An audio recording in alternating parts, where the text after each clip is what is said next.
बड़ा जिन। एक वक्त की बात है, काला काकू नामी गांव में एक फैमिली रहती थी जिसमें मियां बीवी और उनकी एक बेटी थी जिसका नाम नसीबो कैंची था। ये लोग गरीब तो थे ही मगर उनके ख्वाब बहुत ऊंचे थे। नसीबो कैंची एक लड़के से बहुत मोहब्बत करती थी जिसका नाम मीठा था। वो दोनों अक्सर चांदनी रात में मिला करते थे। मिठे देख तो सही, चांद कितना प्यारा लग रहा है। इस चांद को छोड़ो, जो चांद मेरी आंखों के सामने है वो तो इस चांद से भी ज्यादा प्यारा लग रहा है। मिठे जी ऐसी बातें ना करो, मुझे शर्म आती है। हाय मैं कुर्बान जाऊं आपकी शर्मो हया। मशरकी लड़कियों की यही अदाएं तो हम जैसे लड़कों का दिल जीत लेती हैं। मिठे जी अब चिकनी चुपड़ी बातें छोड़ो, मेरे घर रिश्ता भेज दो। कसम से लोग तो आके मेरी मोम डैड की टांगे पकड़ लेते हैं कि नसीबो कैंची को हमारे घर की बहू रानी बना दो। फिर तुम्हारे घर वाले क्या कहते हैं? मेरे घर वाले क्या कहेंगे, जब मैं नहीं राजी तो क्या करेगा काजी। लेकिन मिठे जी अब और ज्यादा वक्त जाया न करो, मुझे शादी करके अपनी गोद में उठाकर मुझे अपने घर की राजकुमारी बना के ले जाओ। हाँ मैं जल्दी रिश्ता भेज देता हूँ। मिठे जी अब जब भी रिश्ता लेकर आओ तो ख्याल करना रिक्शे में बैठ के ना आना, गाड़ी में बैठ के आना ताकि मेरी टून बन जाबे। फिर मीठा वहाँ से चला जाता है और घर आकर सोचने लगता है, यार ये मोटी डाइन लंबी लंबी छोड़ती रहती है, मैं तो इससे सिर्फ टाइम पास कर रहा हूँ। अगर मुझे शादी के लिए कोई अमीर जादी मिल जाए, बेशक वो बूढ़ी हो और मुझे गोद ले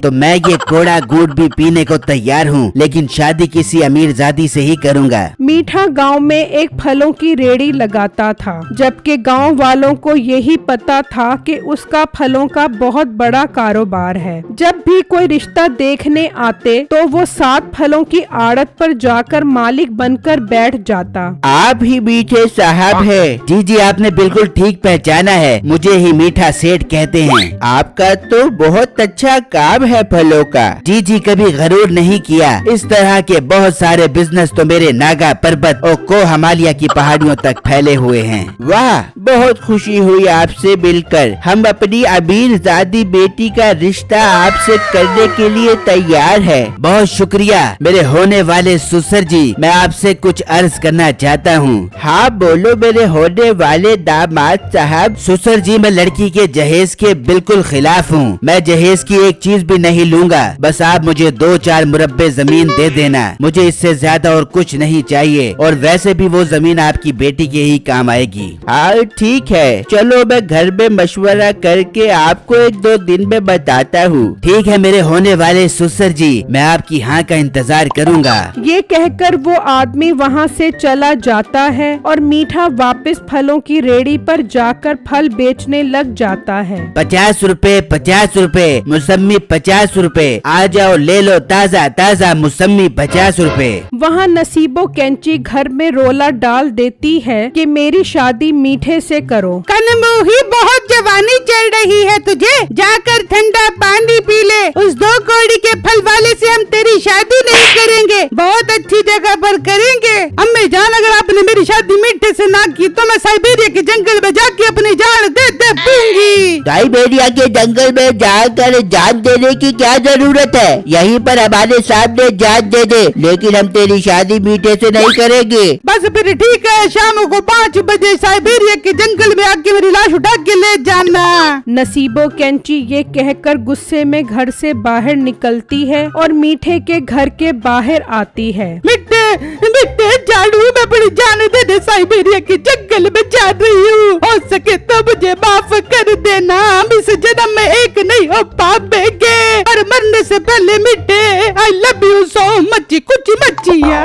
ये कहकर नसीबो कैंची जंगल की तरफ निकल जाती है तो उसे गारनुमा घर नजर आता है। नसीबो ये देखकर हैरान रह जाती है। इस जंगल में गार कहाँ से आ गया, जरूर इसके अंदर खजाना हो बेगा। अगर मैं इसके अंदर गई और खजाना ना हुआ बल्कि पठान फरजाना हो गया तो फिर काटा लगा उई माँ करके मैं तो मर जाऊंगी। मैं पहले से खिड़की से जाके देख लेती हूँ। फिर नसीबो कैंची खिड़की से देखती है तो हैरान रह जाती है कि अंदर एक जिन होता है जिसके बालों की एक पोनी होती है। नसीबो उसे देखकर हैरान परेशान रह जाती है। ये मेरे बाल ही मेरी असली ताकत है। अगर मेरे बाल मुझसे जुदा हो गए तो मैं मर जाऊंगा। मुझे अपने बालों की हिफाजत करनी चाहिए ताकि ये बाल कभी किसी के हाथ न लगे और फिर मैं पूरी दुनिया पर राज करूं। नसीबो जब ये सुनती है तो उसके जहन में एक आइडिया आता है और वो जल्दी से मीठे के घर जाती है, लेकिन अभी तक मीठे के घर को ताला लगा होता है। ये मीठा अभी तक घर क्यों नहीं आया? और मीठे जल्दी से आजा, मैं तेरे लिए शादी का एक बहुत अच्छा मौका लेके आई हूँ। वो अभी सोच ही रही होती है कि मीठा अपनी रेड़ी लेकर आ जाता है। तू यहाँ खड़ी क्या कर रही है? मीठे, मैं तुझे एक बहुत बड़ी खबर बताने आई हूँ। हाँ बोल, क्या खबर है? और शादी की बात न करी, अभी मैं बहुत थका हुआ हूँ। मीठे, तू खबर सुनेगा तो खुशी से पागल हो जाएगा। मीठे, मैंने अपने घर वालों से शादी की बात की थी तो वो नहीं माने। फिर तूने शादी की बात शुरू कर दी। और सुन तो सही मीठे, जब वो नहीं माने तो मैं खुदकुशी करने साइबेरिया के जंगल में चली गई। वहाँ मैंने गार देखा, उसके अंदर एक जिन था और उस जिन की एक पोनी थी और वो कि इस पोनी के अंदर मेरी जान है। ये तो पागल तो नहीं हो गई? जिनकी पोनी, ये तू क्या अनहोनी बातें कर रही है? जा दफा हो जा, जाकर अपने दिमाग का इलाज करवा। मीठे, मैं सच कह रही हूँ, अगर तुझे मेरी बात का यकीन नहीं आ रहा तो चल मेरे साथ, मैं तुझे दिखाती हूँ। फिर वो दोनों उस जंगल में आते हैं जहाँ गार होता है और फिर वो खिड़की से देखते हैं तो वहाँ जिन सो रहा होता है। मीठे, देख ले, अब तुझे यकीन आ गया? हाँ नसीबो, तू तो बिल्कुल ठीक कह रही थी, यहाँ तो वाकई ही जिन है। मीठे, अभी मौका है, जिन सो रहा है, तो अंदर जाके इसकी पोनी काट ले। इसकी पोनी में इसकी जान है, फिर हम इससे अपनी बात मनवाएंगे और अमीर हो जाएंगे। फिर देखिए मेरे घर वाले भी शादी के लिए मान जाएंगे।